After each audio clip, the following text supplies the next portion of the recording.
Assalamualaikum warahmatullahi wabarakatuh. Berjumpa lagi bersama saya di Aneka Teknik. Ya, kali ini saya akan menjelaskan cara pemakaian mesin cuci 2 tabung merek SAP. Jadi sedikit saya jelaskan ya, untuk SAP itu ada model perendaman, ada yang langsung ya. Nah, seperti ini. Nah, ini model yang langsung ya, tanpa perendaman. Jadi kalau kita putar sampai sini, dia nggak ada perendaman ya. Tapi kalau yang pakai perendaman tuh yang tipe lain, yang SAP tapi tipe yang besaran biasanya. Nah, di sini ada tulisan SOAK ya. Jadi kalau di timer pencuci ada tulisan SOAK, berarti dia ada perendaman. Jadi perendaman tuh kalau kita putar sampai sini, misalkan sampai huruf SOAK misalnya ya. Kalau yang ada perendaman ya, itu dia nggak nyuci dulu ya. Nanti ketemu angka 15, angka SOAK-nya udah kelewat, biasanya dia langsung nyuci ya. Nah, untuk selang, jadi kalau kita lagi nyuci ya, jangan suka disangkut begini ya. Nah, jadi kalau kita nyuci langsung kebawahin, takutnya lupa ya. Kita ngisi air kepenuhan, nanti airnya limpas ke pengering ya. Efeknya bisa kena rembes ke dinamo.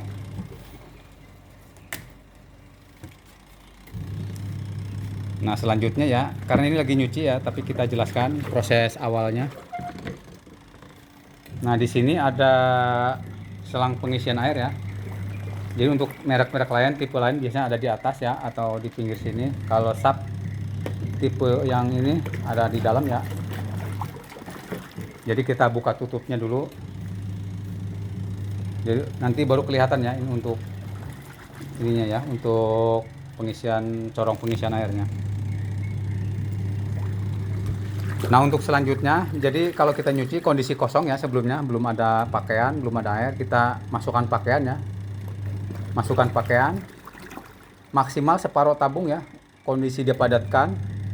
Jadi untuk pakaian itu nggak boleh lebih dari separuh tabung, tapi kondisi dipadatkan ya. Nanti airnya full ya di atas ya, di sini kurang lebih ya. Lalu kita putar ya, kita putar secukupnya. Cuma untuk saran saya ya, untuk muter timer ini ya, usahakan jangan terlalu full ya, maksimal sampai separuh sini aja ya.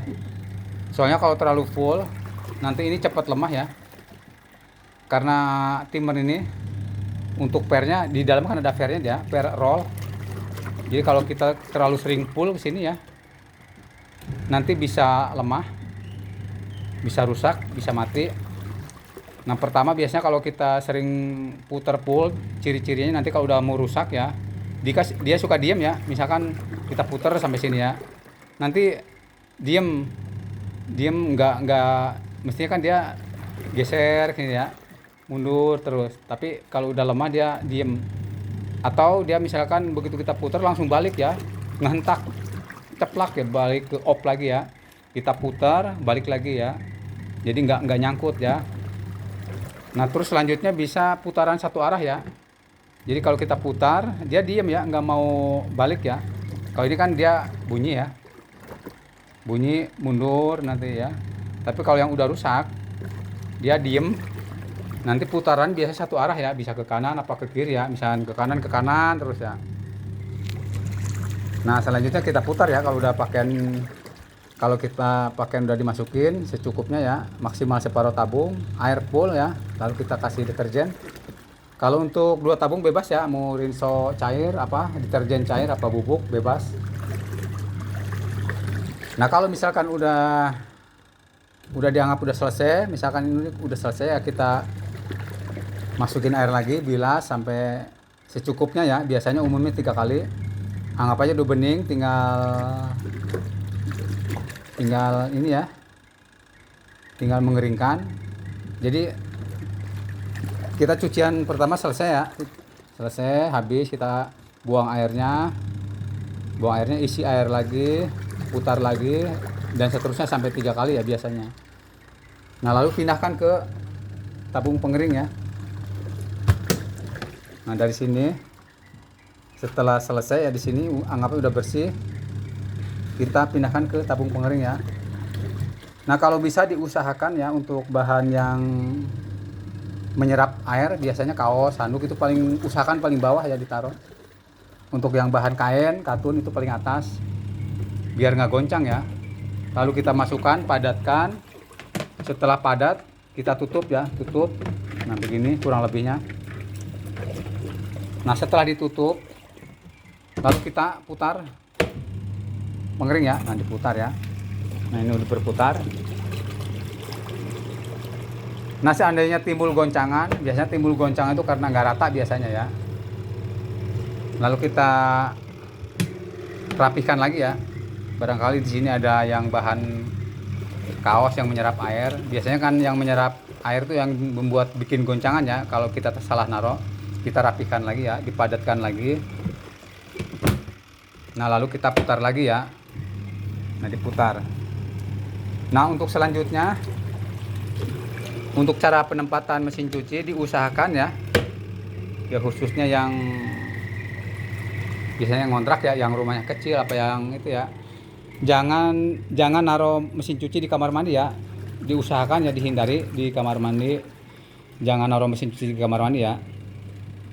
Tapi seandainya pun terpaksa ya, misalkan karena lahannya kurang ini ya, mau nggak mau harus di kamar mandi misalnya ya, diusahakan ditatakin ya. Kalau saya di sini ditatakin pakai herbal